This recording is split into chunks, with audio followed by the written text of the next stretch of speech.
You're on your way to your 8 a.m. class and you keep glancing at your radio clock. The minutes seem to be flying by as you frantically race towards your class. The speed limit is 45 and you're staying between 45 and 50. There's a car traveling next to you and you're both neck and neck. You begin to approach a curve in the road and you see it. Hidden in the shrubbery, a blue and white patrol car. You keep your pace but nervously keep glancing in your rearview mirror and finally there he is, riding your tail with his blue lights flashing. You pull to the side of the road and wait for the ever so personal greeting. Do you know how fast you were going? At least once in your lifetime you're going to get pulled over. No one likes getting pulled over and no one has the extra money or the time off work to deal with the ticket. I've been pulled over twice in 7 years and each time I felt it was completely unfair. I was not the only car driving over the speed limit and I felt as if I was just randomly picked out of a line of cars. Today I would like to educate you on the reasons why you're getting pulled over and how to avoid them, quotas or no quotas, and are you just another ticket in the officer's book, and approaches and steps you can take to get out of the ticket once you've been busted. First, I would like to explain the reasons why you're getting pulled over and how to avoid them. One is bumper stickers.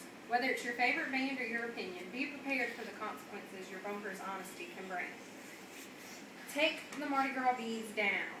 If you drive past an officer and your disco ball is blinding the patrolling officer, odds are it's blinding you too.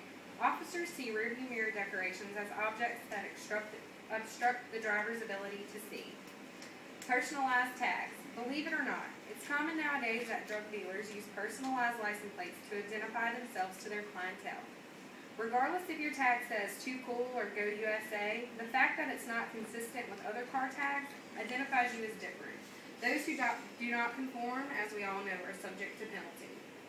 I've given you tips on why you might be getting pulled over, more than usual, and ideas on what you could possibly change to reduce getting pulled over, and now I'd like to explain the quota or no quota myth behind tickets. In Florida, a Fort Lauderdale police officer has filed a whistleblower lawsuit against the city. The officer alleges that the department has a quota system rewarding officers for making arrests. According to published reports in a recent article in the Miami Herald, Michael Hennessy, 52, is seeking back pay and the reinstatement of benefits he lost as a result of not reaching his performance standards. Michael Hennessy is quoted saying, "It's really making the community less safe because it's taking police officers away from their jobs on patrol. This is invading the rights of the homeless and should not be victimized and wasting taxpayer money." Fort Lauderdale police launched an investigation into Hennessy's claims after he filed a complaint with administrators, and the city is conducting a separate investigation. Hennessy, a patrol officer for nearly 23 years, claims that he is reprimanded for failing to meet his quotas that were unofficially defined as 1 ticket per day and 1 arrest per month. Although many officers and chief of police will deny the quota myth exists, officers use many methods such as to pull over every other white car or blue, whichever they choose, to pull over a specific amount of races, ages, and genders.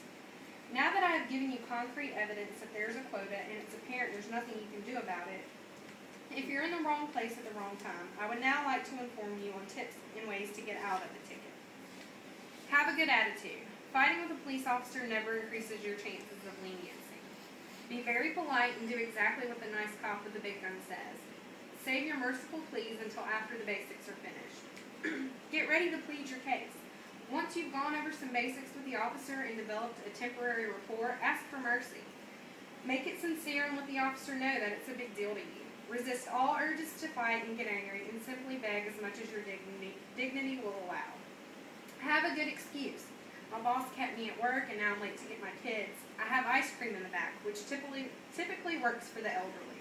Place a bet. I bet you $50 you're about to give me a ticket. If the officer has a sense of humor, don't be surprised when you get the response, "Ha, you lose, where's my 50?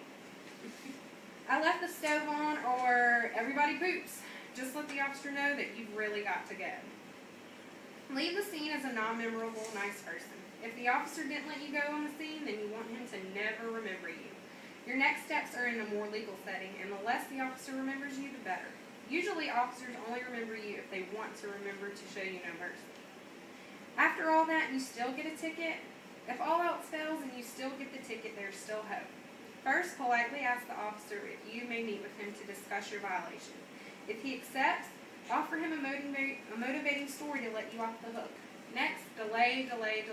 Push your court date back as far as possible.